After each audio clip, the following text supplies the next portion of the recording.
to this webinar. My name is Margaret Bruce. I'm a program manager at the Local Government Sustainable Energy Coalition, and I will be your host for today's webinar. Before we get started, let me go over a few housekeeping items. We have about 60 attendees at the moment out of 130 or so registrations. So we'll have everyone attending in mute mode to make sure that our sound quality stays good and everyone can hear.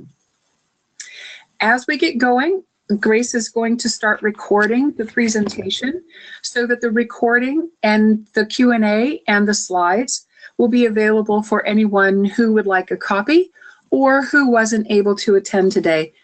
This presentation will be compiled and posted on the Local Government Sustainable Energy Coalition website under the Events and Resources tab. Probably give us a day or so to get it posted.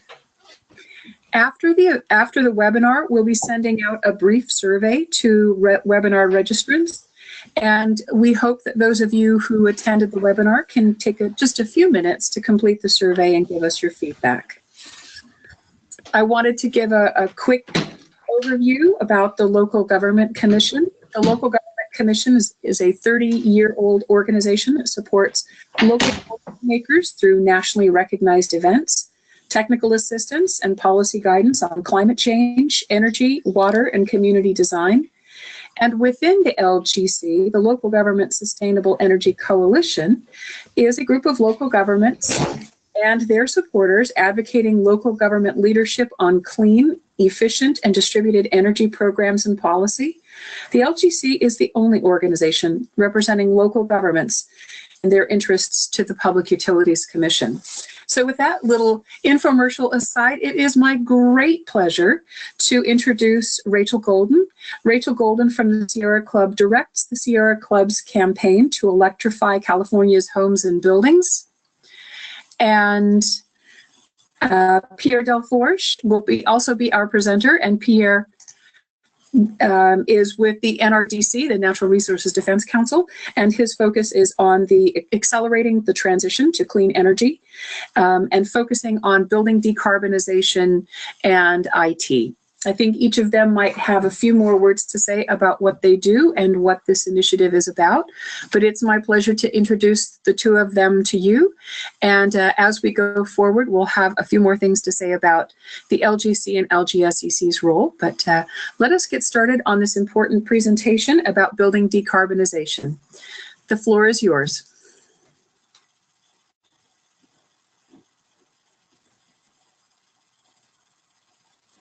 Okay, sorry, I think I was muted before. Hi, this is Rachel Golden. Thank you so much for that great introduction. And Pierre, and thank you very much for this opportunity for Pierre and I to present. We're really happy to be able to join this call and to present on the next steps in California's clean energy transition, which is decarbonizing buildings across the state. So this is increasingly becoming recognized as a cornerstone to achieving our climate goals and our air quality and clean energy goals. And we really need all of your help to move cities and the state in the right direction. So we're really happy that LGSEC members are interested in this topic. And we know that several folks in the call are particularly passionate about it. So we look forward to having a really lively discussion during the Q&A time. Also, Pierre and I sort of combined our two organizations' slide decks on this, so apologies in advance if anything sort of looks a little clunky. We're still working that out, how to do these combo presentations. So great, we're on the agenda slide. So today we're going to divide the presentation in two. So the first part is going to be focused on decarbonizing space and water heating in buildings, looking at the problem, the solutions, and the barriers. And then we're going to have a time for Q&A. And then we're going to move on in the second part of the presentation to the policy opportunities in 2018. So how local jurisdictions can help in particular. And since then we're going to have another Q&A time and discussion time. So since we're going to have a midway Q&A, it would be great if folks can hold questions until then. Great. So just to put building electrification and building decarbonization in context, In order for California to achieve our climate goals, which everyone knows is an 80% reduction below 1990 levels by 2050, we need to do several things. So the first step is always aggressively pursuing energy efficiency. So doing deep energy efficiency retrofits and deploying best practices of energy efficiency across the state. We also need to continue to rapidly decarbonize the electrical grid, which utilities are doing faster than expected and faster than mandated. And then third, we want to use all that clean energy on the grid, or the clean energy that's also supplied locally by on-site renewables, to power our cars, to power our trucks and our buses, and also to power our residential and commercial buildings. So just as we focus on electric vehicles in California, we also need to be focusing on electrifying our buildings. And then lastly, for the remaining activities that can't be electrified, it's like heavy duty industry, we need to ensure that those sectors or those activities are powered by sustainable and decarbonized fuels. So all this is to say that buildings electrification is critical, and it's also part of a larger climate mitigation strategy. Great, so this next slide is looking at the scale of the problem. You can see that buildings are approximately the second largest source of greenhouse gas emissions in California. So this is when you include the electricity use of our homes and buildings, and then the gas that's also burned on site, and also the leakage that happens upstream. And then when we look at this pie chart is the greenhouse gas emissions of all the sectors of California's economy. This data is collected by CARB every year, and this is a 5-year average of greenhouse gas emissions. So this helps to sort of look at what the real emissions are and not get tricked up by fluctuations in weather or in hydro or anything. So this is basically a 5-year average of where our greenhouse gas emissions are. And the buildings slice of the pie is mostly from on-site combustion of gas used for water heating and space heating. So that's not electricity. All the electricity is in the green slices. And you can see that CO2 from our buildings is basically on par with the emissions from all of our in-state power plants. And this carbon footprint of our homes and buildings will actually become larger than the carbon footprint of our power plants as we continue to implement the RPS. Another key point here is that this building slice doesn't include the greenhouse gas emissions from all of the methane leakage that occurs in both the collection of gas, the processing, the storage, and the distribution of it. So when you start to factor in upstream methane leakage, which on average is sort of hovering around 3%, then actually that carbon footprint really will double. So would be a lot larger. The greenhouse gas emissions of using gas in our homes and buildings is much larger once you take into account upstream methane emissions.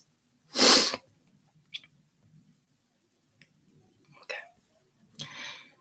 So when you look at it on a sort of home basis, gas is actually responsible for half of our home's greenhouse gas emissions.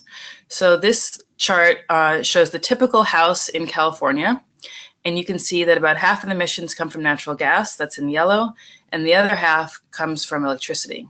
So again, this is just the CO2 emissions. This is not including methane leakage.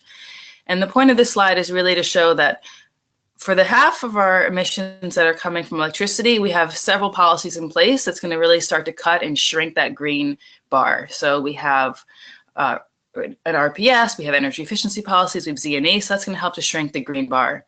But there's actually a major policy gap to reducing our emissions from natural gas use. So we're going to discuss that more in the next slide. Great. So this slide really shows where California is with our gas consumption. So the blue dots and the blue line is gas consumption of all residential homes and buildings, and the green dots and the green line is all commercial buildings, and then the red is all buildings combined. And so the dots are what historically has been the case, and then the dotted line is a trend line into the future. So this is just, and it's all going down because of our energy efficiency policies. With SB 350, we need to integrate that into this chart. There'll be a steeper decline, but still it's going to be nowhere near the magnitude of reductions needed in gas use to comply with our 2030 and 2050 climate goals. So those X's assume that the gas use has to be reduced by 40 and 80% to sort of get to our SB32 climate goals. So you can see that we're not anywhere near with energy efficiency to get the reductions needed to align with our greenhouse gas goals. So all this is to say is that we need policy action to really drive down deep reductions in gas to reduce our greenhouse gas emissions. Great, next slide, please. Great, so this slide is looking at what activities are actually consuming all this gas that we just saw in the past two slides. So you can see that about half of our home's gas consumption comes from water heating, and then another about 40% comes from space heating. And obviously this varies depending on where you are in the state, but this is a statewide average. And then about 10% is from gas cooking and your clothes dryer. And you can see, so the green arrows are pointing to the clean, climate-friendly electric alternatives to gas appliances. So for all of our gas end uses right now, there are available clean, climate-friendly alternatives. So you have an electric heat pump dryer, electric heat pump water heater, electric heat pump space heaters, and also an electric induction stove. So we're going to talk about these technologies a little bit more in the next slide. Oh, I think you can just click through. I didn't realize it was animated. So these technologies are all, most of these technologies are all based on a heat pump. And so heat pumps, you can click one more time, please. Thank you. Heat pumps basically are 250 to 400% more efficient than our conventional gas and electric appliances. And they achieve this efficiency by extracting heat in the ambient air and concentrating that heat and moving or pumping that heat through the surrounding air into a tank for water heating or into the building for space heating. And so it seems very complicated. We all actually have heat pumps already in our house. So our air conditioners and our refrigerators basically are a heat pump, but they're working in reverse because they're cooling, whereas the heat pumps that we're talking about here would be used primarily for heating. Although if you have a heat pump space heater, of course, you can use that as an AC in the summertime as well. So basically, the reason why this technology is so efficient is because it doesn't actually create heat through electric resistance as a toaster does, but it collects, concentrates, and moves that heat. Thank you. So let's go to the next slide. Great. So the question often comes up is what type of buildings are really suitable for electrification, and what kind of homes can you actually use a heat pump in? And today, almost all buildings are suitable for using heat pumps and to electrify. So we naturally think of residential single family first, but there are important electrification opportunities also in multifamily and in commercial buildings too. So electrification really is not just for single family homes or for very large homes or for high-end homes. It really can be available to new construction and existing buildings across the state. And a lot is actually already happening in affordable multifamily housing. So the low-income weatherization program, which is funded by GGRF, actually has given significant money for energy efficiency and weatherization upgrades. And this has been a key avenue to start to electrify multifamily homes. And so multifamily homes can use some of the same technologies as single family, which can be a dedicated system for each unit, or it can also use more central heating systems. So a central hot water heater, which can have a larger water tank, can serve 4, 8, or even a dozen units at a time. And electrification can also work in commercial sized buildings. So the smaller sized commercial buildings can use a similar technology as the residential buildings, but much larger commercial buildings and high-rise buildings will use different equipment. So that will use a rooftop unit and variable flow refrigerants, which is basically like a commercial scale mini split heat pump system. Great, let's go to the next slide, please.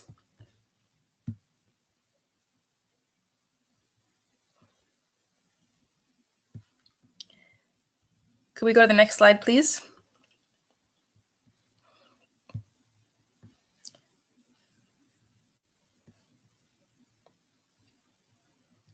Maybe I'll talk about the next slide, and I'm sure it will advance in a moment, because the next slide is actually my favorite slide of the deck, which is about the benefits of electrification. So I think we'll get there in a moment. Maybe we are on the next slide and my computer's just frozen. That could be the case.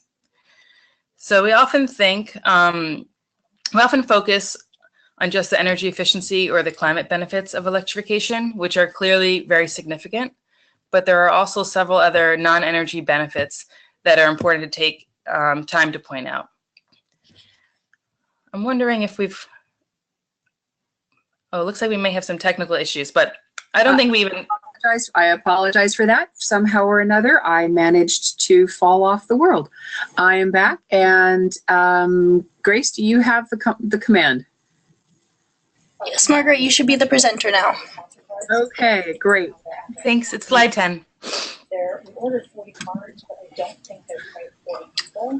So just keep that in mind. I think there's 40 cards. Thanks. Thank you, Margaret. Perfect. Great. So this is a slide of all of not even all of them, but most of the benefits of electrification and decarbonizing our homes and buildings.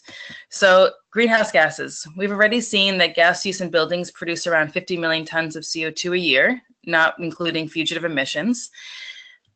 And getting the policies in place to start to electrify our buildings with heat pumps can get California on a path to zero emission buildings, which is where we need to be to do our part to stabilize the climate.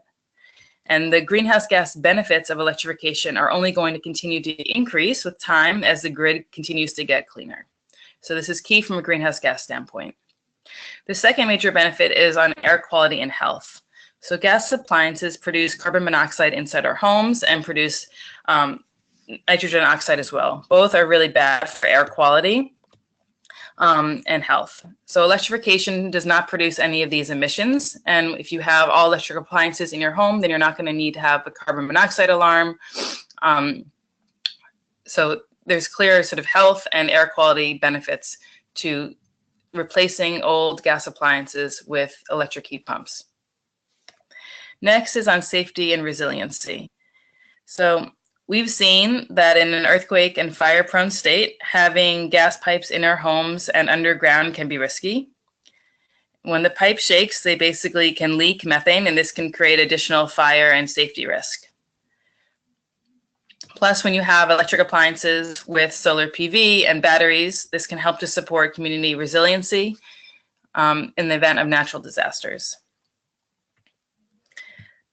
Having electric buildings also helps to extend the reach of renewables. So it's just the same principle as electric vehicles. It will help to soak up excess solar in the middle of the afternoon, sort of the belly of the duck curve, and can also utilize more of the solar on your roof. So you're going to be exporting less solar to the grid.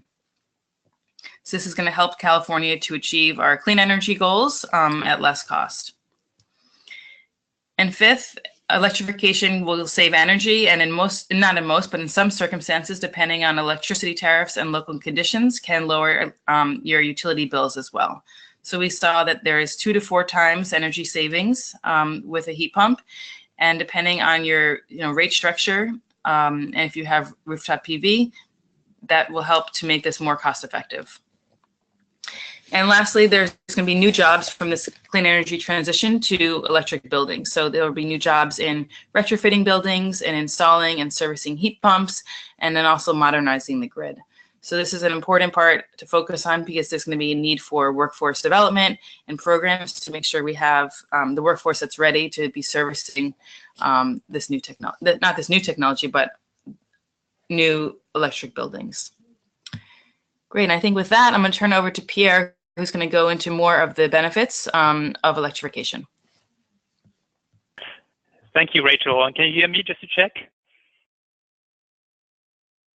Can you hear me? Yep, we can hear you. Yes, Pierre, Okay, just great. fine. All right.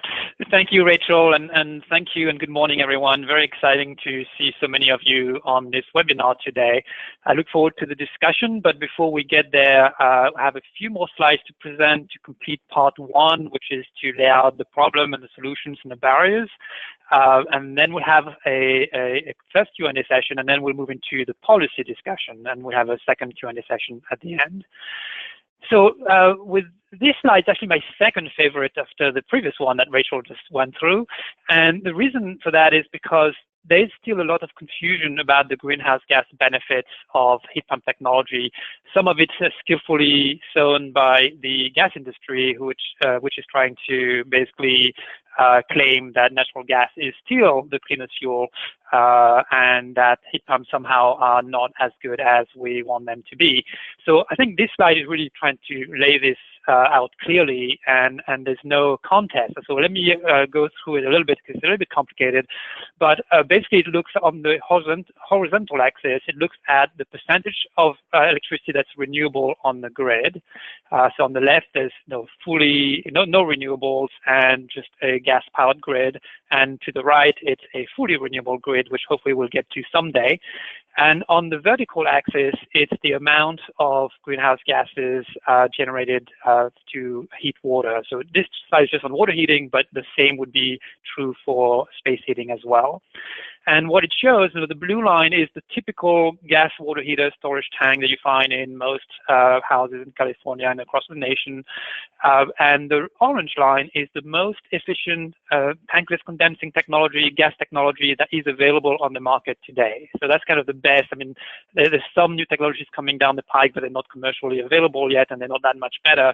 And you can see that this orange line is still higher than the heat pump in green, the green line for heat pumps, and that the heat pump line, even if you have a 100% renewable, 100% gas fired electricity with no renewables, which may be the case, for example, when on peak during the evening, when the sun has gone down and everybody's still cranking their AC, and even in that worst case scenario, the heat pump is going to be better than the most efficient gas appliance that you can buy on the market today. And if you run it on average, we know we're at 40% renewable today, quickly going towards 50% by 2020. And at 50% renewable on average, a heat pump is less than half the carbon footprint of the best available gas appliance available on the market today, and around a quarter of the typical gas storage tank. And the last point is that heat pumps give us a pathway to get towards virtually zero emissions hot water and space heating in buildings as our grid continues to become more renewable. But there is a caveat to this, is that we do need heat pump technology and the efficiency. We need efficient electrification. If we just go for electrification without the efficiency aspect of it by using electric resistance technology, then in some cases, particularly when we're on peak, like in the summer, in the evening, so if you could just go back, let's stay on this slide, just thank you. Then electric resistance still is higher emissions than gas. So we have to be careful that we do need the high efficiency of heat pump technology. We want efficient electrification, not just any electrification. Next slide, please. And if you could click through once. So this is the duck curve that Rachel mentioned and you may be familiar with, which basically shows how with the growing solar renewable energy that we have on the California grid, the difference between the demand and the supply is creating this duck-shaped curve, where in the middle of the day you have a dip in demand and a net demand between the difference between demand and supply, and that then you have a very fast ramp of about 13 gigawatts in 3 hours, which is very difficult for the grid to go through, and then you have a peak, the head of the duck. The good thing is, so the solution to try and address this and to continue to deploy more renewable is to deploy storage at the same time. And the good news is that the electric technology, like heat pump technology, both for water heating, as shown on this slide, but also for space heating, allows a flexible use of that technology. So basically, you can run your heat pump in the middle of the day when there's plenty of solar on the grid. It's cheap, it's low carbon, and then heat that water then, and then use that hot water without reheating it right away during the peak time, during the ramp and the duct, the head of the duct, and then reheat it either in the night or even better during the middle of the day. This is very cheap to do. If you have the tank, the heat pump water heater already, all you need is another maybe $100 or $200 worth of controls, and then you have a thermal battery in your home. So it's already there, it just needs to be enabled. Obviously, to have this, we can't do that with gas water heaters. We need an electric water heater, and to get both the efficiency and the flexibility benefit, we need an electric heat pump water heater. So that's a promise that we have as we move towards heat pumps, water heating and spacing in our buildings. It will help stabilize the grid, and it will help integrate more renewables and go toward a fully renewable grid at a much lower cost than we've had to do it with purely with chemical battery storage, which is still expensive going down, but still higher cost than this type of thermal storage. Obviously, we need both. I'm not saying we just do one or the other, but this gives us a portfolio of solutions with some low-cost elements to it. So if heat pump is a technology is so promising, why don't we have it today? Why are we still at very low percentage adoption today? Single-digit market share for heat pump water heaters, and only slightly more, but still pretty low for space heating. Well, we're facing a number of barriers. First is that there's a lack of awareness, understanding, and sometimes negative perceptions about this new technology.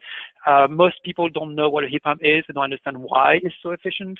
There's a lot of baggage from the,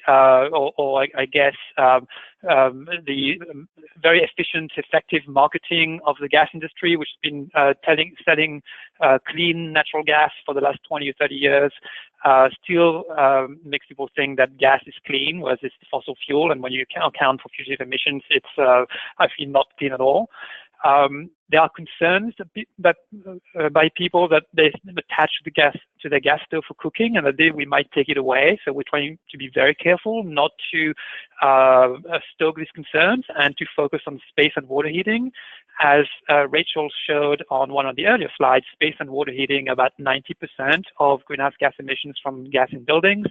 So we really don't need to go to cooking, and if we can focus on space and water heating, and if people want to continue cooking with gas, that's fine. But we do have a better alternative. I think it's just an awareness issue that electric induction stoves are actually faster, more controllable, and much healthier. They don't have all the emissions from burning gas indoors. So when people realize that, they will actually switch. But we don't want to necessarily fight that battle right away. There's also issues around emergency replacement. A lot of time people replace their water heater or the space heater when it breaks, and when it does, they don't have time to do the research and maybe the electrical upgrades that they need to switch to a heat pump. So they want a replacement there just right away, the same day or next day, and that's not enough time often to switch. So we need to think through how do we make this work, how we switch towards a planned replacement model, etc. There's also a lot of issues that even if people do want to switch, often today the technology is not available. There's not enough scale in the market. Most plumbers, stores don't stock them. So it's actually quite difficult if somebody wants to do, and you have to be very determined and patient. And that's something that we need to change by driving scale in the market and by having the right policies. From a cost perspective, like any new technology, heat pump still has a higher upfront cost. And that's just because, just like electric cars are still more expensive. It's, when you have a low volume emerging product, you don't have economies of scale, both from an equipment perspective and from an installation cost perspective. And we even have some barriers from an operation perspective, just because rates, the current rates are not suited to electrification of buildings. You know, we have electric rates for electric vehicles, but we don't have rates that facilitate the use of heat pumps. And that's just because it hasn't been on the radar in previous rate design proceedings. And that's something that's part of the policy changes that we need to make. From a technology perspective, the technology is actually very mature and reliable and robust, but there's still some improvements that can be done to it, mostly to reduce installation costs, so that you minimize how much electrical upgrades you need in a building to switch to heat pumps. You improve the control capabilities to address that duct curve that we saw earlier on, and also to improve the performance, especially in terms of cold climate, to cold temperatures in the winter. And it's already pretty good, but it's especially in colder parts of the state, it can be improved further. And the last point is in terms of policy or regulatory barriers, we still have policies and regulations in the state that are geared toward the situation as it was about 20 years ago, when natural gas was perceived as being the clean fuel, and was to some extent cleaner than electricity, when back then it was generated by fossil fuels, oil and coal, and also electric was heating was mostly electric resistance heating, which was inefficient. So this has changed dramatically, but it's the policies haven't really aligned. So we need to make sure that we change our policies to to adjust to the current situation, and more importantly, to adjust to the situations where we're going towards 2030 and 2050. So that concludes the first part of the discussion. And before we move into the second part, the policy part of the discussion, we wanted to open up for questions and comments. Maybe we have sometimes maybe 10 to 15 minutes. See if there's any clarification or comments or questions on not jumping onto policy yet, but still on the discussion on the problem, solutions, and the barriers that we just discussed. Okay, thanks, Pierre. We have a number of questions and comments, so let me go through a couple of them. Someone asks to clarify some of the jargon and acronyms. For those listening who may not be familiar, RPS stands for Renewable Portfolio Standards. Someone else asks if a copy of the slides will be available. Yes, they will. They will be posted on the LGSCC website together with a recording of the webinar. After this webinar is concluded, we'll package things up and post them there. Please give us a day or so to get that taken care of. Another question from Ms. McCain is not clear why buildings were the second largest source of emissions. Looks like industrial emissions were the second largest. Can you clarify how buildings were defined and how those emissions are calculated? Yes. Richard, would you like to take this, or shall I? Sure, I'll start it off, and then please add anything I missed, Pierre. That's a great question, because that pie chart, which I think if you go a few slides back, it does look like industry is the second largest source of emissions. The reason why we're saying buildings are the second largest source of greenhouse gas emissions is because we're also including the electricity use in buildings, not just the gas use in buildings. So on that pie chart, the slice for buildings is only the on-site gas use for heating. It doesn't include all of the electricity used to keep the lights on and power computers and other plug loads. So that is going to make the slice larger for buildings once we include electricity.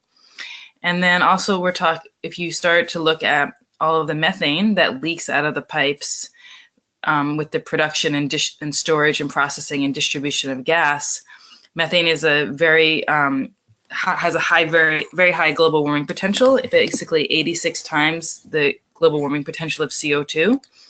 And when you look at that on a 20-year time frame, the greenhouse gas impacts of around 3% methane leakage is very considerable. And it can basically double the greenhouse gas impacts just of burning gas, the combustion of gas. So when you take all those things into account, that slice for buildings is going to grow dramatically and will basically be on par with industry. Pierre, anything I missed? No, I think the only thing I would add is actually it would be even bigger than industry if you include both the electricity use and the methane emissions. And that's part of the problem, because the way that the ARB is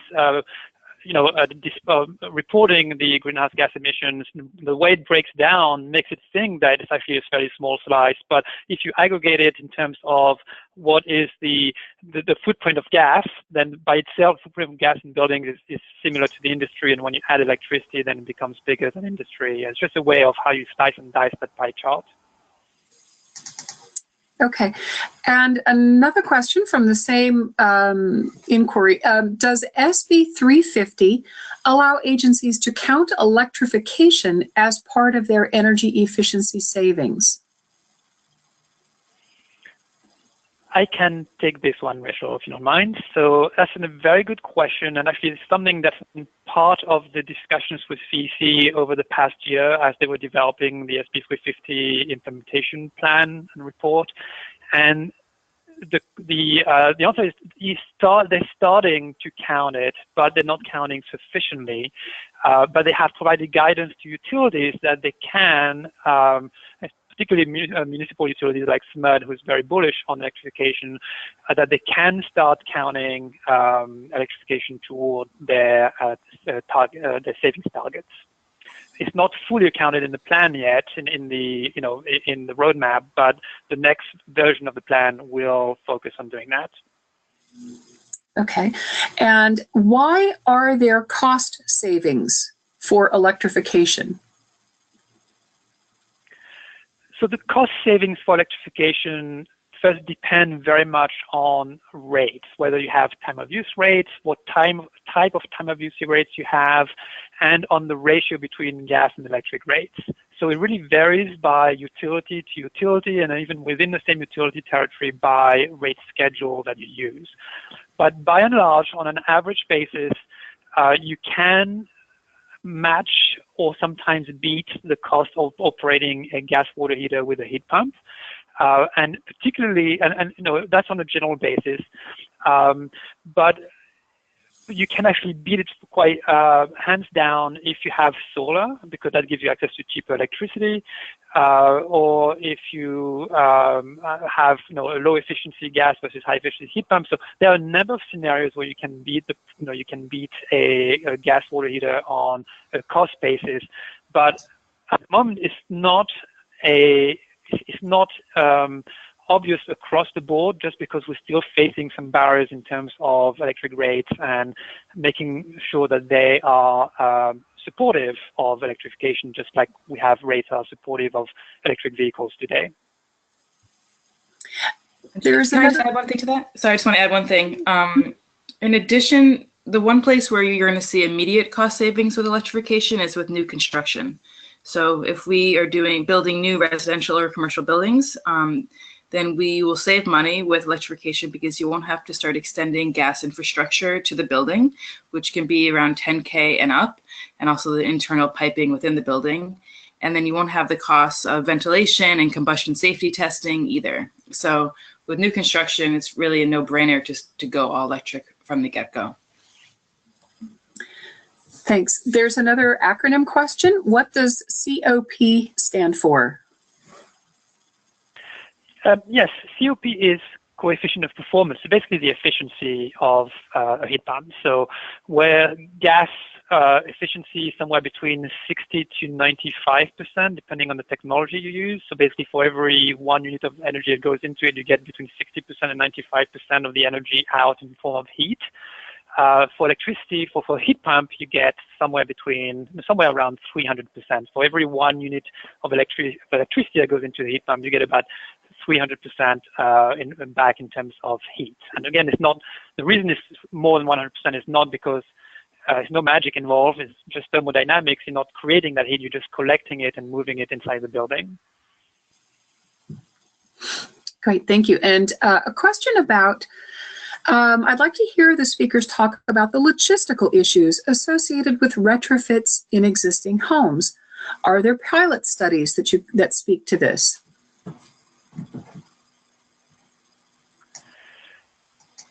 So there are definitely logistical issues which vary depending how old the building is, and whether the electricity has the electric panel has the capacity you need or not, whether you need to upgrade it, whether you have the space for the heat pump or not. There's a lot of variety out there in the building stock, and every situation is different. So we're seeing, I don't know if there's a study that I know of, and Rachel, you may know that, but there's definitely a lot of work and pilot works going on by organizations like the Association for Energy Affordability and Building Green and others that looking at how do we address these barriers, scale the market. We're also working with manufacturers to to change their products to make them easier to install. Like for example, more products that work on 15 amps instead of 30 amps. It doesn't require a panel upgrade. Maybe products can plug in into a 120 volt outlet. So there's still a lot of work happening in that area. And but let me pause there. I don't know if you want to add anything, Rachel.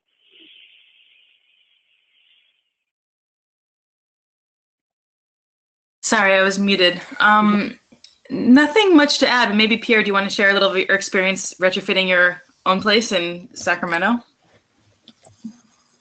Yeah, I have a rental property in Sacramento and in SMUD territory, and I was able to take advantage of a $1,500 rebate by SMUD, which basically made it the same cost to retrofit as if I had. I went from an old gas water heater to a heat pump, and if I had replaced it by a gas water heater, and it would have been the same cost, thanks to the rebate.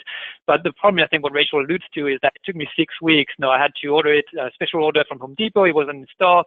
I had to get several contractors, coordinate them, and it took me 6 weeks to do it. So definitely not something you can do in an emergency situation. And you had to be pretty motivated. I knew why I wanted to do it, but I can expect that a lot of homeowners in the current situation would not get to go through this trouble. So we really need to get our act together and making it much easier for customers, one-stop shop, and much quicker for customers to be able to upgrade.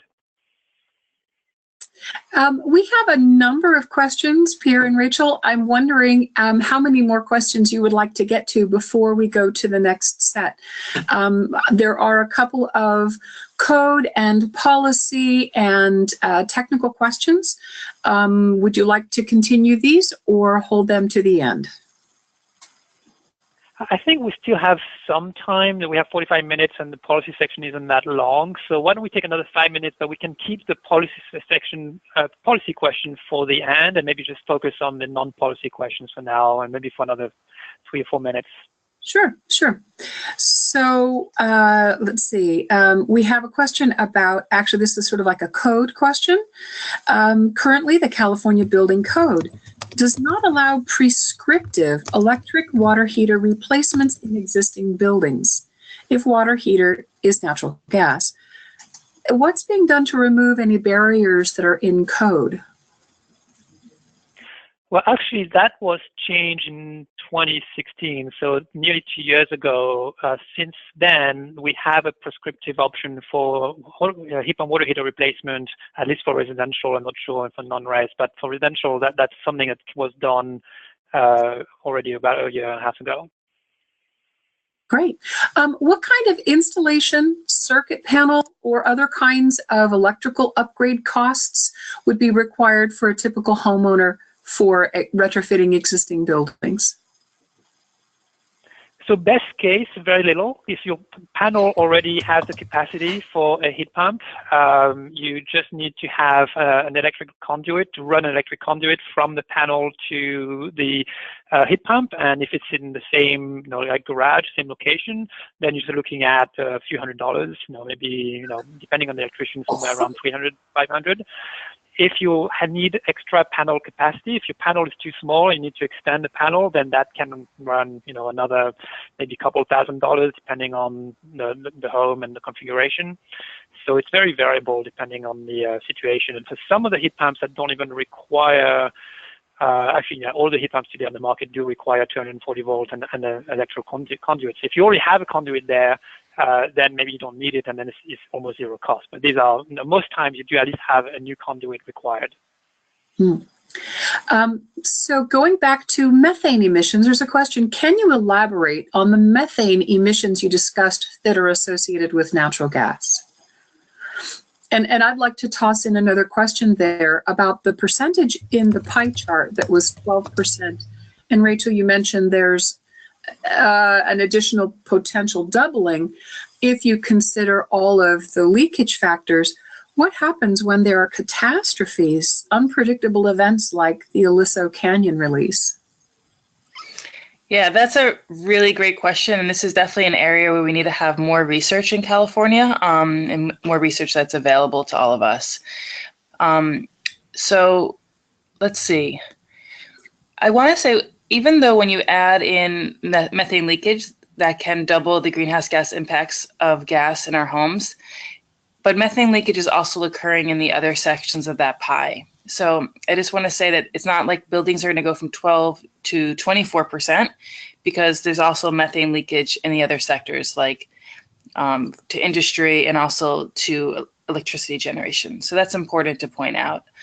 So the calculations is actually quite complicated, because we need to attribute leakage to all the different sectors of the economy and not have it all just be in one slice of the pie. And Aliso was obviously the largest gas leak in US history, and we need to do a better job at determining what our current leakage actually is and how does that compare on an annual basis to Aliso. So I don't have too much to say right now. I know that there are studies happening, and EDF is doing a lot of research on methane leakage, but we need to do a better job at really establishing what is the methane leakage rate, where is it happening along in the gas distribution and transmission and storage and processing system, and how can we both reduce methane leakage but also start to invest in sort of no pipes alternatives that are not going to have any leakage with them. If I may just add to this, right now, and Margaret or Grace, if you could go back to slide 4, I think that would be useful as a visual support for this discussion. But really, so I agree with Rachel that natural gas leakage occurs in all sectors, but in the power sector, given that, if we consider we are 50% renewable energy, it only has half of the impact in the power sector compared to buildings. And so it would make buildings comparatively bigger. The other thing is that leakage right now is underestimated. Well, first, the ARB doesn't account for out-of-state leakage, but we import 90% of the gas we use, and most of the leakage is upstream. So basically, it means that the ARB is actually not accounting for most of the leakage associated with the gas we use.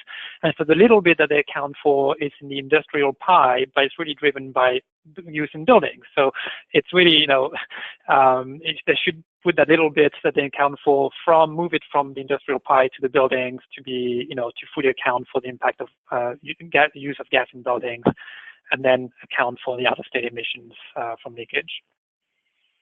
So again, it's just a matter of how they slice and dice that pie, and if you did that in the right way in terms of, how can we affect this from a policy perspective, you would find that the building segment here would be bigger than the industrial segment, and that the power segment. Okay, and maybe this is the last question before we transition to the policy segment of the presentation. Have there been any conversations with PG&E or other utilities about how to safely phase out the gas infrastructure? So, can you please hold off with this question until the policy part, because we're going into policy here. This is very, it's a very important question, but let's actually start covering the policy, and we can get to this maybe as the first question in that policy section. Okay. So why don't we go to slide 14 then? I can continue the presentation and focus on the policy aspects. And Pierre, I would like to suggest that if questions arise that we are not able to respond to, or comments that seem to need replies, I'd like to offer to our guests that I will convey all of those questions to you and to Rachel, and that responses to questions or comments may be included in our posting of slides and the recording on the LGSCC website to make sure that we have addressed the major points that people raise. Thank you, Margaret. So to move on to the policy section, the one thing I want to say before we actually go into the policy itself is that we need to understand the magnitude of the challenges facing us. Today, especially in California, we are mostly using natural gas in buildings. And if we want to achieve our 2050 climate goals of 80% reduction in greenhouse gases or more, to get to at least 2 degrees and preferably 1.5 degrees warming, we have building stock. Buildings last for 50 years or more, and equipment within buildings lasts for 15 to 20 years. So we don't have that many replacements available ahead of us to be able to get to a large scale decarbonization of our buildings. If we want to be at 90% or more decarbonization of buildings by 2050, which is what the decarbonization roadmaps and models tell us, it means that by 2030, almost every new appliance, heating, space heating or water heating appliance that goes into a new or retrofit building needs to be electric.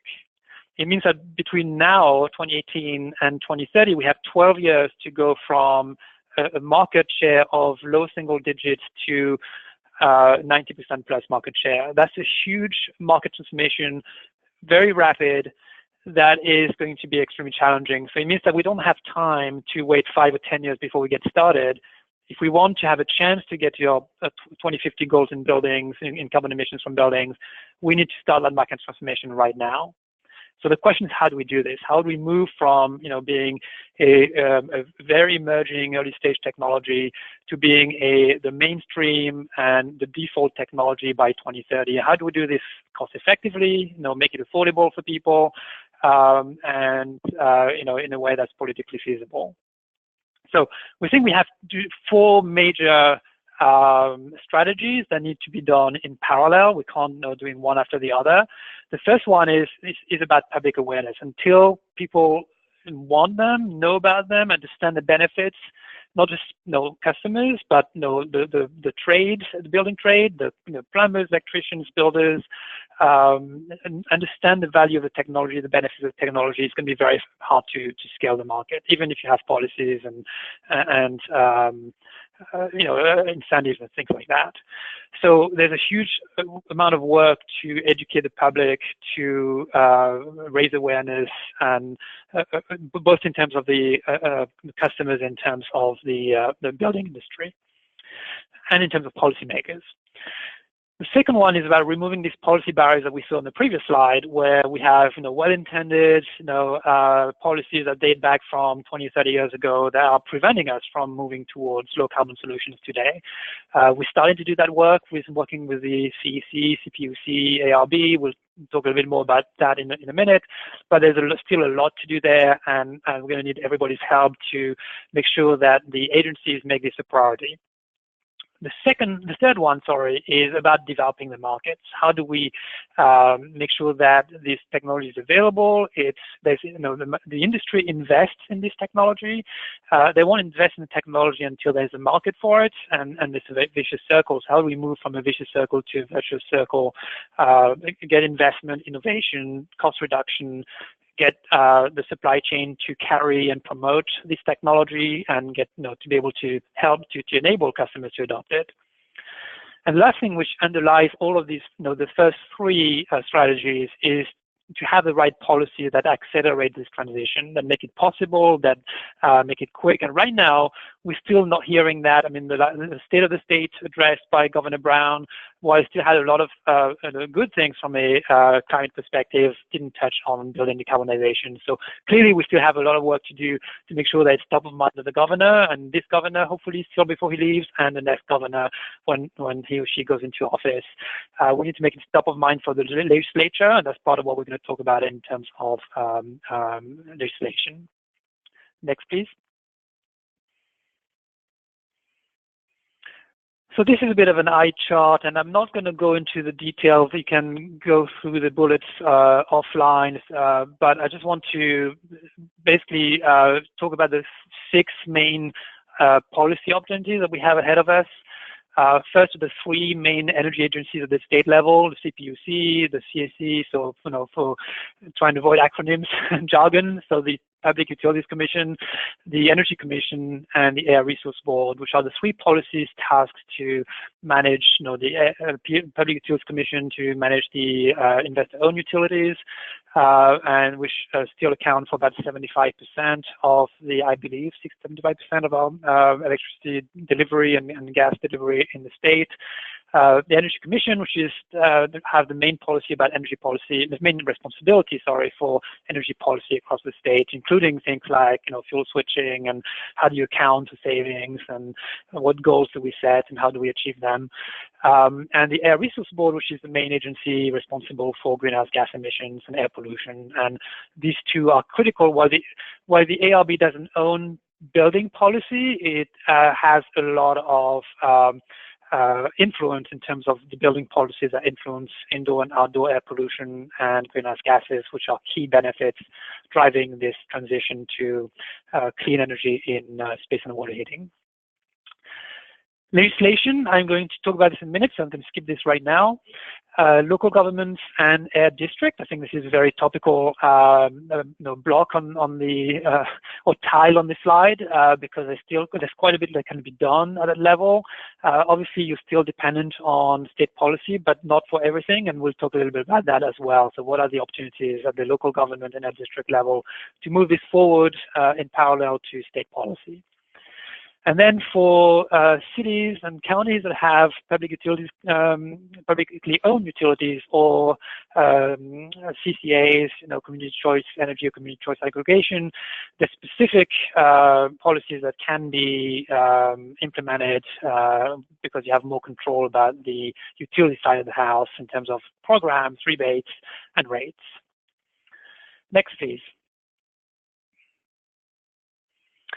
So let's go into legislation. This is one of the big pushes that we're doing this year. We've been working on the others, CEC, CPUC, ARB for the last 2 years already, and we're continuing to do that. But it became clear that the agencies have limited ability to move forward, or at least not moving forward at a fast enough pace, because what they're telling us is, we're not hearing this from the top in Sacramento, we're not hearing from the governor, we're not hearing from the legislature, so it's hard for us to make a priority and to take a lot of risk when we're not hearing from, we don't have the cover, or at least publicly, from our top policymaking bodies in Sacramento. So it became pretty clear that we needed to bring the legislature and the governor into this conversation. We need first to raise awareness among them, we need to get their buy-in, and we need to get a political signal, leadership signal from them that this is something that's been overlooked and that is critical to California meeting its climate goals.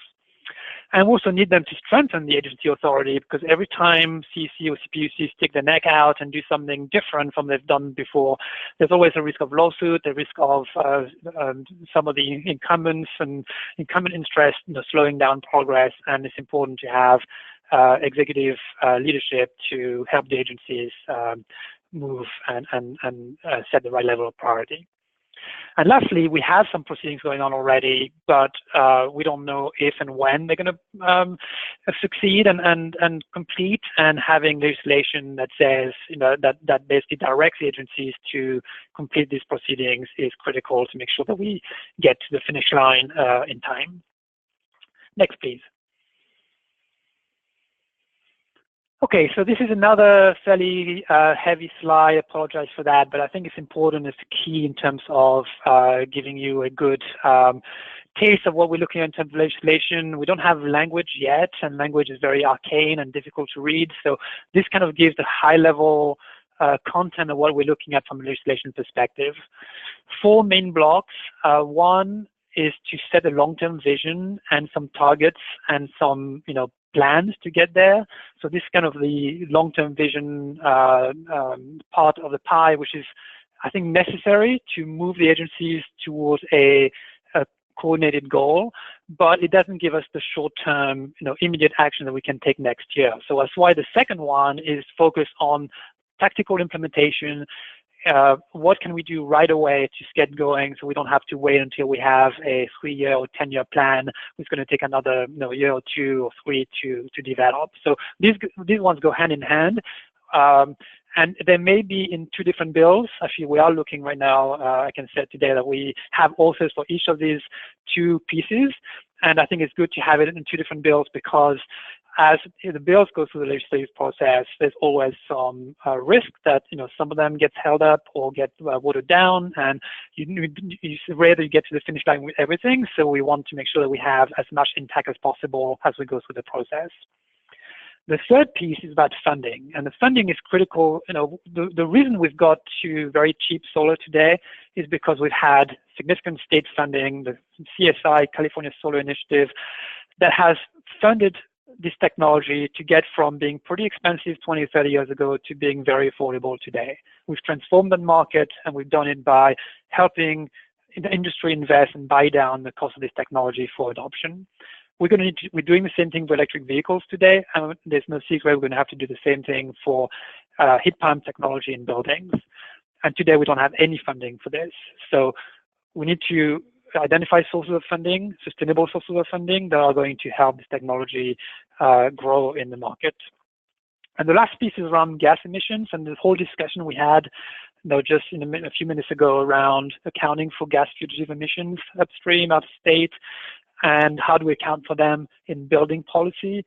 That's what this last piece is about, is making sure that when we think about a build, what does it mean for a building to meet the code, that we include all emissions from gas, fugitive, combustion, in-state, out-of-state, when we make a decision about what is a energy efficient and climate-friendly building. And that's not the case today, so that's what this piece is about. Without going to, sorry, just if I can stay a couple more minutes on the previous slide. Without going into all details, I wanted to get into the second one a little bit. Also, the first one first is we have a goal, which is a vision in California for zero net energy, and this vision has been very helpful to drive energy efficiency and solar in the state. And we certainly need to continue going in that direction, but also reached the limits of that vision actually in the way it's been implementing today in California. The way it's being implemented at the CEC is really not zero. It's making zero net energy being quite different from zero emissions, just because the way they account for gas versus electricity and time of use. So it's complicated without going into the details, but it doesn't help us. We've reached the limit of that in terms of helping us get to zero carbon or zero emissions, and we need to change that frame. And instead of getting to the last 10% of zero net energy that the California Building Code isn't getting to in 2020, we need to reframe it and pursue and align the code towards zero emissions and our climate goals. And that's an important piece that this bill is going to try and do. On the second piece, the removal of regulatory barriers, we're also going to asking the CEC to align the next Building Code 2022 with emissions. So it kind of goes hand in hand. One sets a vision, the other one actually sets the implementation for it. And we're asking the CPUC to align their proceedings. So for those who may not be aware, there's a number of proceedings in the CPUC that are critical for electrification, one known as a three-pronged test, societal cost test, rate design. CHAP means California Advanced Home Partnership, if I'm not mistaken, which is basically an incentive program for buildings that go beyond code. And those, again, are not focused on emissions today, and we need to change that. So let me pause and leave it at that because it's a lot of content and we can go through questions. But I think the takeaway here is 4 main pieces, going to end up being in 2 or maybe 3 bills. And these are the pieces we need to basically move towards electrification in buildings by 2030. Next, please.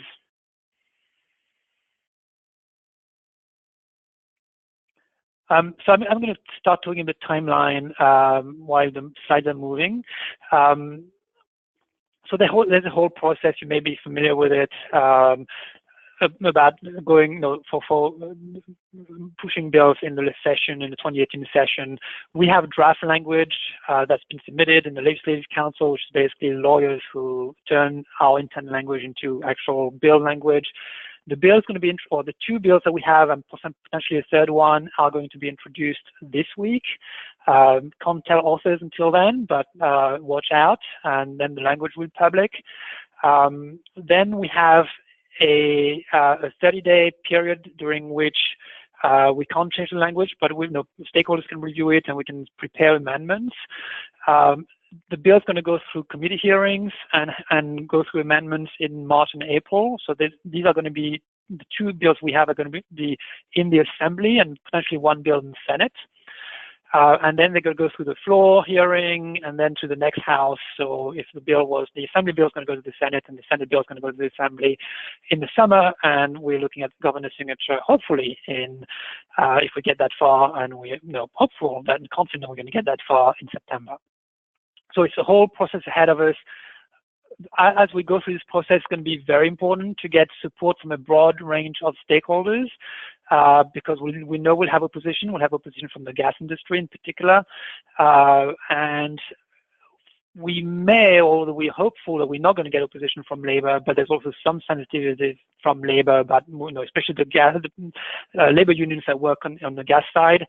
There's going to be some concerns, so we're working with them to try and address their concerns and allow them not to be in opposition to the bill. But we're going to need a lot of support to make sure this is the support side outweighs the opposition side, and we allow this bill to move forward. Just to touch on the labor a little bit more, obviously the electrician labor, like IBEW, will like this bill because it adds to work on the grid in the house. It's more work to switch the buildings. On the whole, the bill is going to be labor friendly in the sense that we're moving toward from a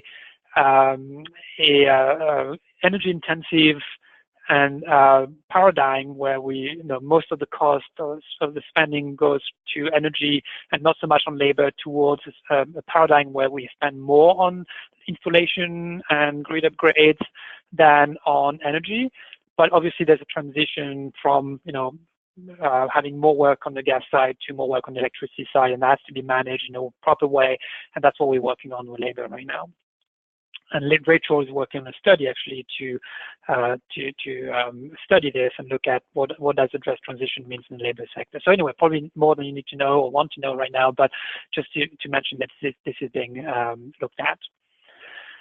Next, please.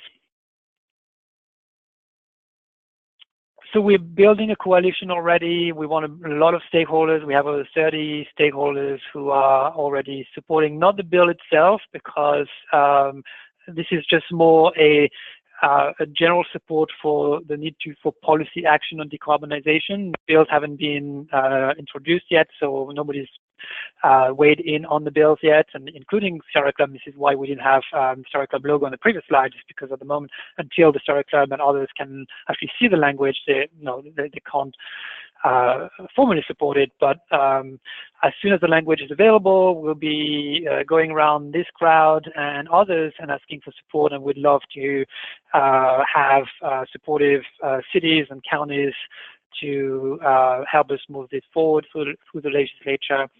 So watch for more information, possibly next week once the bills have been introduced, and be happy to have more questions. Some questions and answers today, and more later as needed, to discuss the actual proposals and getting potential support for these bills. And then last slide before we get into Q&As.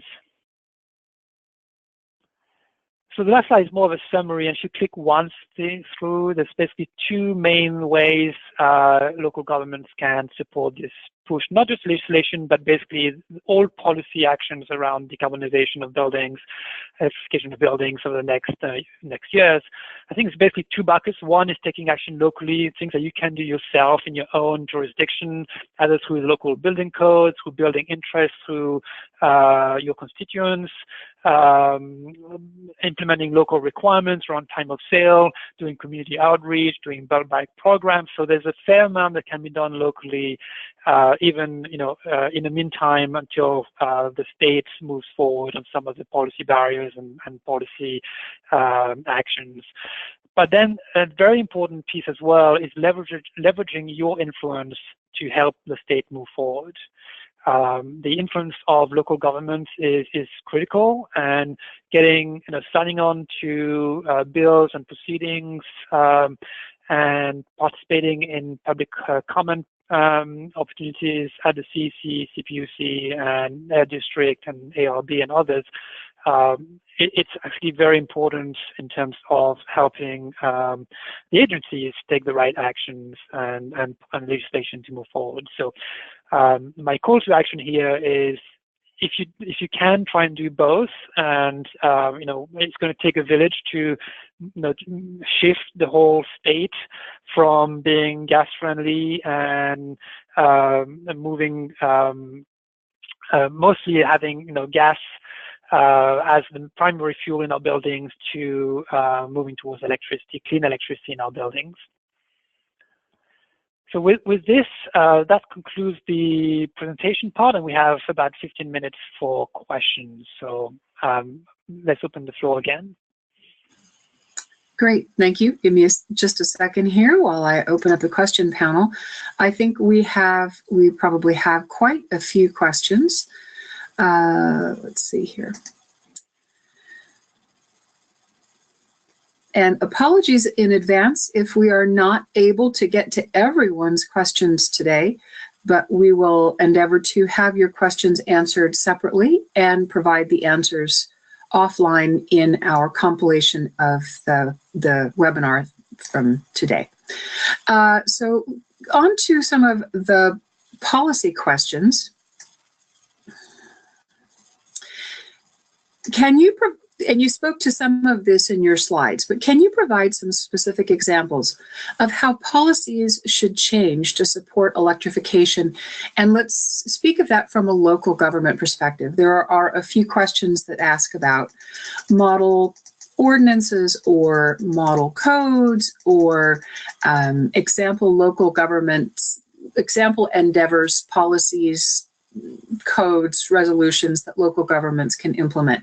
If you could speak to some of those examples. Sure, and Rachel, feel free to jump in, or if you'd like to take this, no, we can tag team on this. But I can get started, maybe you can add to it.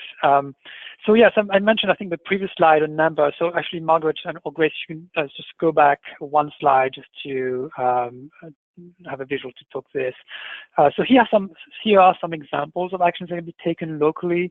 You can see some of the cities, and some of you may be on the call already, but we're seeing some cities take action, Palo Alto and Berkeley, and some of the POUs in Sacramento, San Francisco. And I'm sure I'm forgetting, pardon me for forgetting some of those. Some of you who are leading, Sonoma, Santa Rosa is taking a lot, so marine clean energy as well. So there's a lot of interest and action already moving forward in a number of combination of some of these actions. I think educating the public, having webinars, outreach, educating contractors, educating building departments so that they make it easier for people who want to do this. These are all important actions. We could have a separate presentation just to go into this into more detail and bring in maybe some of the practitioners, some of the leading cities and counties who are doing this already. So we probably don't have time to go into all the details, but just want to say the local reach code, that's another possibility, but that's been challenging because of where the code is right now. We're working with the Commission to make it easier moving forward in 2020 so that the next building code would have a reach code, model reach code, which would be easier to implement. But there's definitely reach code opportunities that can be adopted to accelerate the transition in particular jurisdictions. Rachel, do you want to add anything? Sure, I'll just add one thing on how cities and counties can leverage their local political influence, and give a specific example of how policies need to change to support electrification. So one thing you heard Pierre mention was the three-pronged fuel switching test or fuel substitution test. So basically right now, you all may be familiar with the Home Energy Upgrade Program, which is entirely funded by ratepayers, and it provides a rebate for when you want to do an energy efficiency improvement. You can get an upfront rebate to lower the cost of buying a more efficient product. So the problem that we're seeing right now is that under that program, it doesn't allow you to switch fuels. So say you're totally convinced by our presentation that you want to go get rid of your gas appliances and go get an electric heat pump water heater. And so you look at your local utility and you see, oh, okay, I can get $300 for a heat pump. This is great. Or $500. This is what I want to use this. But when you look at the details and the fine print, what you'll see is that you actually can't get that rebate if you currently have a gas water heater, which about 90% of homes and buildings in California have gas appliances. So basically this policy at the California Public Utilities Commission is making it impossible or very, very difficult to use energy efficiency rebates for fuel switching. So basically, this is continuing to subsidize gas appliances and getting more efficient gas appliances instead of actually going the direction of switching to electricity, which is where we need to go. So this is, we're trying to challenge this, NRDC, Sierra Club, and about at least 20 other stakeholder groups at the California Public Utilities Commission and get them to update this policy, which hasn't been really reviewed or updated in the past 30 years to align with current conditions. So there may come a time in the future where we reach out to you for specifically for support for that and pushing to unlock our existing energy efficiency policies and rebates to support electrification. So that could be one area in the future where your political influence could be very important. Thanks. Margaret, before we went to the second section, we had a policy question. I can't recall what it was. Do you? I can get back to that. There are a couple of questions that I want to make sure we get to as well. I'm combining a couple of questions so that we get to as many as we can. Could you address, this is a question for you about the kinds of incentives, whether it's from an IOU or the state or a local government, but what are some of the more effective incentives that could be used for building electrification? In terms That's very good. In particular, in terms of rates.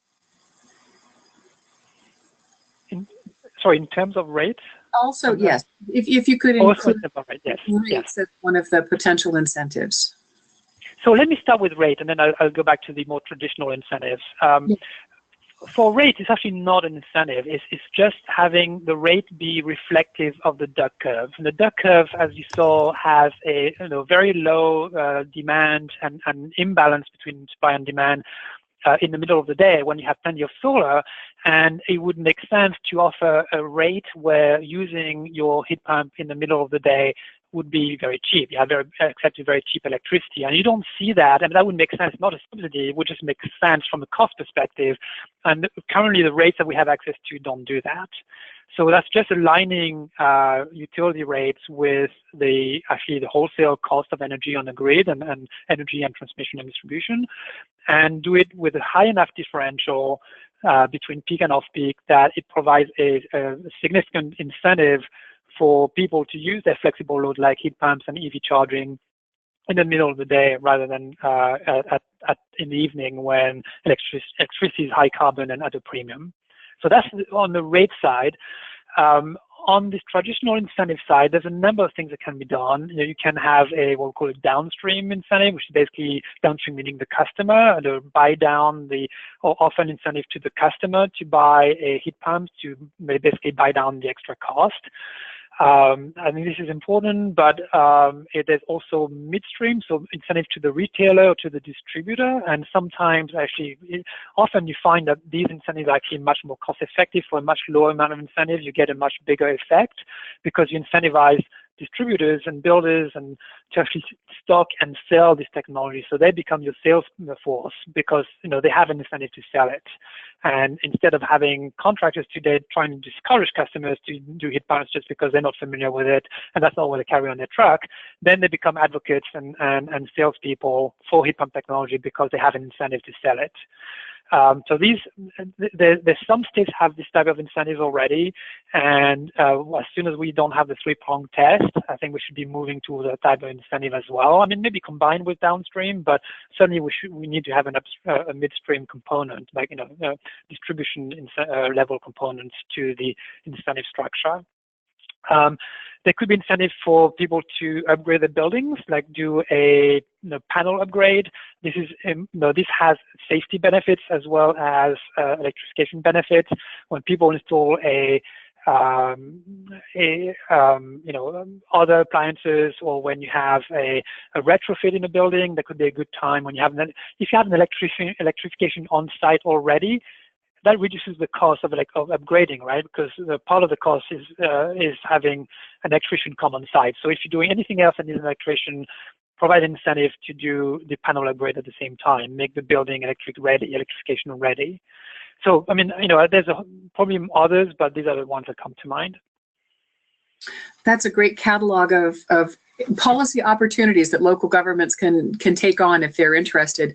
And perhaps we can follow up after this webinar to help our members find a catalog or a list of examples that they might tap into. Another important question goes to cultivating support from inside local governments. There's a comment by a listener who says that local climate action plans have tried to include these kinds of policy ideas, but they've been met with resistance, whether it's from building officials or local elected officials. How do you overcome the resistance to these kinds of changes internally? Are there studies? Are there cost effectiveness examples? Are there supportive tools and pieces of information that could be used to help allay concerns and encourage support? This is a great question, and I think that getting building electrification measures and goals into cities' climate action plans is a great place to start. And it would actually be helpful to hear from folks on this call, particularly what would be helpful for them if we provided model language or what type of studies might be helpful. One thing that comes to mind immediately, though, is that this is new to most people. Building vehicle electrification and rooftop PV is very, very familiar, and there's a lot of energy and excitement behind it. So I think that one thing that's very important to do at the local government level is just to do more education and to show that this is just another leg of the stool. As we deploy more PV, as we get more electric vehicles, we also need to be getting more electric buildings as well. So I think just trying to do more education around this to get more folks on board will help to get these types of measures into cities' climate action plans. Okay. And to go back to an earlier question and to combine a few questions that have been posed since, how would the ultimate success of building electrification impact organizations like the gas company or those utilities who have a responsibility in addition to provision of electricity, provision of gas? When we talk about safely dismantling infrastructure, or whether it's a significant part of their business model, how do we acknowledge that this may be a very significant impact to their current business model? And what does our future with them look like? Yeah, this is an excellent question. So first I want to acknowledge that this is something that will have to be tackled, because it will, if we are successful, and I hope that we will, we'll have to address this issue. I want to caveat it, though, that we're far from being at a stage where we need to start taking action on the existing gas infrastructure. I think we need to start building new gas infrastructure as quickly as we can, because we have a risk of stranded assets, stranded costs, right? And with any new piece of gas infrastructure that goes into the ground today may not last 30 or 40 years. That is, it's planned to last from a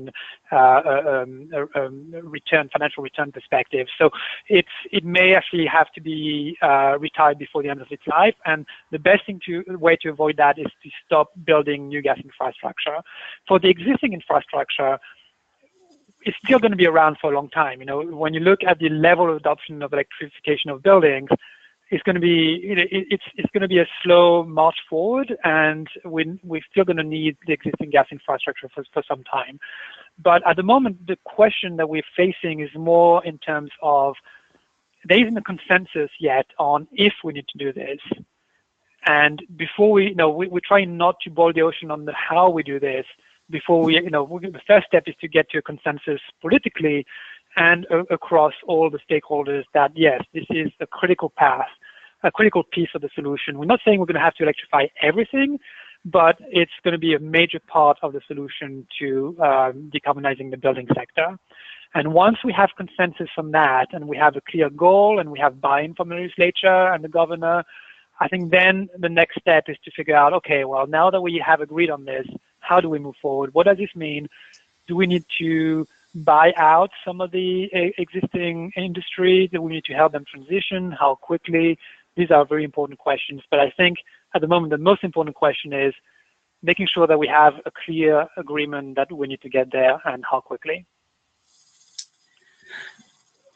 Great. And another question that is more around the reliability of these technologies, not individually, but in the context of electrical grid reliability. If there were power outages on a regional or local scale, what happens to heat pump technologies when there's a power outage? Do people lose their ability to heat their homes, heat their water, cook their dinner? So I think that's actually it's another good question, because there's a perception that gas is more resilient, but the vast majority, if not pretty much all gas appliances, water heaters and space heating, need electricity to function anyway. They have probably an electric pilot light. Your heating is going to need a furnace fan.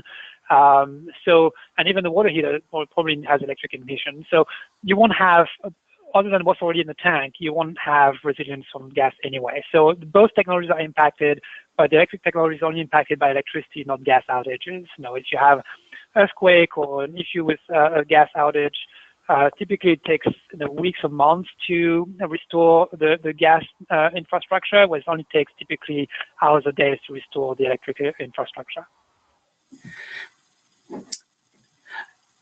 Great. And so the one thing I wanted to add as well is we're moving towards, I think Rachel mentioned to that, but we're moving towards home batteries and electric vehicles being able to sustain a home, and microgrids within the building with solar. And so we're not there yet, but a few years out, buildings with solar and either a home battery or an electric vehicle will be able to self-sustain out off the grid during outages or major disasters. Great. And there are a couple of questions about the life cycle cost of heat pump technologies. And given their potential higher upfront costs, either because they are new or because additional panel retrofits will be needed before they could be installed in a retrofit circumstance, is there anything existing that can show what the total life cycle cost of ownership is for these technologies that are significantly more efficient as compared to a comparable natural gas appliance, or as compared to perhaps solar hot water heater as supported by a conventional electric water heater or space heater? Sure. So the life cycle cost effectiveness is well. So heat pumps are cost competitive in some situations today. I think we mentioned earlier on, if you have solar panels, or if you're doing construction, or if you have the right rates, you can have a cost competitive heat pump compared to gas today. But to be clear, it's not the case everywhere. It's still, if you're trying to retrofit an existing building, you're going to have significant retrofit costs, like, change your panel. That's going to be hard to overcome. But that's true whether you electrify your car or want to install solar panels as well, right? So it's not just about heat pumps, but it is a barrier in many existing buildings. So that's something that we need to address from a policy perspective. We need to address the different cost items, the equipment cost, installation cost, the operational cost, and we need to do that by through rebates and incentives and technology investments that make the technology cheaper to build and to install. So there's a lot of work that needs to happen there to make it cost effective for more people, but I want to make it clear that it's already cost effective for a number of scenarios today, and we just need to extend the scenarios to a broader range and share of the population. I think we have come to the end of our time, and I wanted to thank our speakers. I also wanted to interject briefly that neither the Local Government Commission nor the Local Government Sustainable Energy Coalition are quote-unquote lobbying organizations. And so we are not in an advocacy role for these particular bills at this time. However, this issue is very aligned with our members and our purpose. And we hope that those of you who have attended this webinar will consider engaging on this important issue and take forward these ideas into your communities.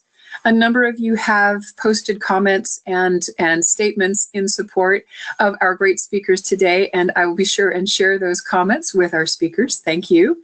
And some of you have offered your own comments and enthusiastic support for these kinds of actions. So we will be sure and share those too. Want to make sure that when we follow up with our attendees, know that you'll have a brief survey, and one of the survey questions is whether or not you would permit us to share your contact information with Pierre and Rachel at NRDC and the Sierra Club. They may wish to follow up with you for answers to your specific questions or more generally about these policy initiatives. So please watch for that survey and please do take it. We would love your feedback and we would love to know how to reach out to you as you think appropriate. Thank you again to our wonderful speakers on this very engaging topic. Thank you everyone who attended. Your participation is much appreciated. With that, we're going to close the webinar. Thank you everyone again. Bye for now.